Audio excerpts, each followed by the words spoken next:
কৃষ্ণদাস অনুভব করতে পারলেন এ কোনো সাধারণ বালক নয়, নিশ্চয়ই প্রভু আজ আমাকে পথ দেখানোর জন্য এসেছে। চারদিকে সেই বালককে খুঁজছে। তোমরা কেউ একটা বালক দেখেছো? কালো রঙের বালকটা কি সুন্দর হাসি চকচক করে, সেই বালকটাকে কেউ দেখেছো? সবাই বলেন না, দেখি। কৃষ্ণদাস ধুলায় গড়াগড়ি দিতে লাগলো, আরে আমি কোন ধন পেয়েছিলাম, আর পেয়েও আমি সেই ধন হারিয়ে ফেললাম। এই কৃষ্ণদাস বলছে, আজ আমি কি করবো জানো? আমি ধুলায় গড়া গড়ি দেব, ধুলায় গড়া গড়ি দেব, ধুলায় গড়া গড়ি দেব, ধুলায় গড়া গড়ি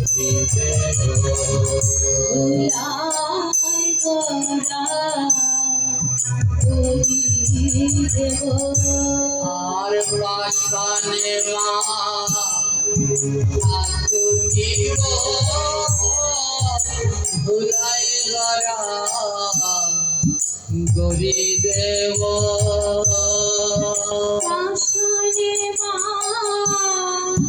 থাকিব, রাধে গড়া গড়ি দেব। আমি পাশানে মা থাকিব, ধুলায় গড়া গড়ি দেব। পাশানে মা থাকিব, ধুলায় গড়া গড়ি দেব। পাশে দাঁড়িয়ে বৈষ্ণব জিজ্ঞেস করলেন, কেন কেন তুমি ধুলায় গড়াগড়ি দেবে কেন? পাষাণে মাথা ফুটবে কেন? ভক্ত বলিল, কেন জানো? আমি এমন ভক্ত কোথায় পাবো ধুলায় গড়া গড়ি দেব। যেমন ভক্ত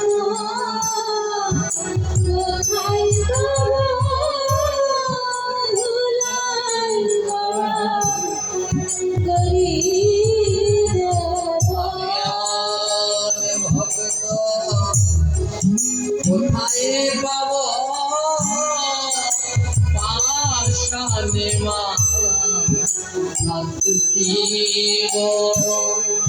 যেমন ভক্ত রাধে রাধে। পাশানে মা থাকিব। আর কি করবো জানো?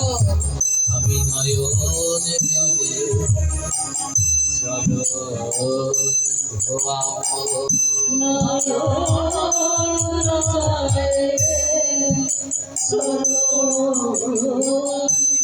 আমি নয়নে জলে চলো ধোয়াবো।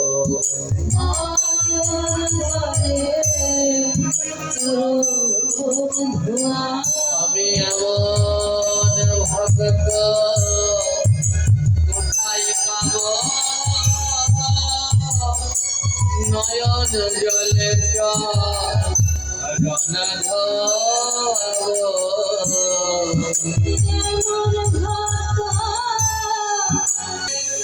ওই আমি তো দেখতে পাচ্ছি না, এমন সত্যি ভগবান এসেছে, কোনো না কোনো রূপ ধারণ করে এখানে ভগবান এসেছেন। ওই যে নারদকে কথা দিয়েছেন, মদ ভক্ত যত্র গায়ন্তি তত্র তিষ্ঠামি নারদ, এখানে ভগবান এসেছেন কোনো না কোনো রূপ ধরে, কারো না কারো পাশে গোবিন্দ বসে আছে। এই যে ভক্তরা চরণ ধুলা নেয়, ভক্তের পরশ করে, কেন করে?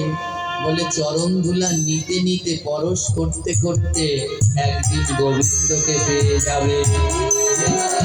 গোবিন্দ আসবে, তার পরশ তোমার লাগবে, সেই দিন তোমার যা জাগরিত হয়ে যাবে। কৃষ্ণদাস বুঝতে পারলেন জগন্নাথের কাছে টাকা পয়সা ধন চাইতে নেই। বাড়িতে ফিরে গেলেন, আর সেই ধুলো মাখা সেই রাস্তায় গড়াগড়ি দিলেন, সেই ধুলো মাখা ধুতি উত্তরীয় জামা নিয়ে স্ত্রীর কাছে দিলেন। স্ত্রী জিজ্ঞেস করলেন, স্বামী তুমি জগন্নাথের কাছে কি চেয়েছো? আর কৃষ্ণদাস বললেন, শোনো, আমি জগন্নাথের কাছে বলেছি, জগন্নাথ আমি তো এই জন্মে কাঙাল, তাই তুমি আমায় এই জন্মে না জন্মে জন্মে কাঙাল করে দিও। কাঙাল না হলে তো গোবিন্দ পাওয়া যায় না। তাই আমি জগন্নাথকে বলেছি আমায় কাঙাল করে দিও, আরো কাঙাল করে দিও। শুধু একটাই শর্ত প্রভু, আমি যেন বদন ভরে তোমায় ডাকতে পারি, আর কিছু লাগবে না, শুধু যেন তোমায় ডাকতে পারি। শেষ দিন পর্যন্ত যেন আমার চেতনা থাকে আমি গোবিন্দের ডাক। স্ত্রীকে সেই ধুলো মাখা জামা কাপড়টা দিলেন। আমার ভক্তের চরণ ধুলার এমন গুণ। কৃষ্ণদাসের স্ত্রী দয়াময়ী ছিলেন, বন্ধা, কোনো সন্তান ছিল না, বন্ধা ছিলেন। স্বামী পুরী থেকে সেই ধুলো মাখা জামা কাপড় এনে স্ত্রীকে দিলেন। আর স্ত্রী কি করলেন জানেন? সেই জামা কাপড় যে পাত্রে ধৌত করলেন, ওই ধুলো মাখা জল সেই পান করে নিলেন। আর সেই ভক্তের চরণামৃত পান করার ফলে বন্ধা দয়াময়ী দাসীর গর্ভে গোবিন্দ সন্তান দিলেন।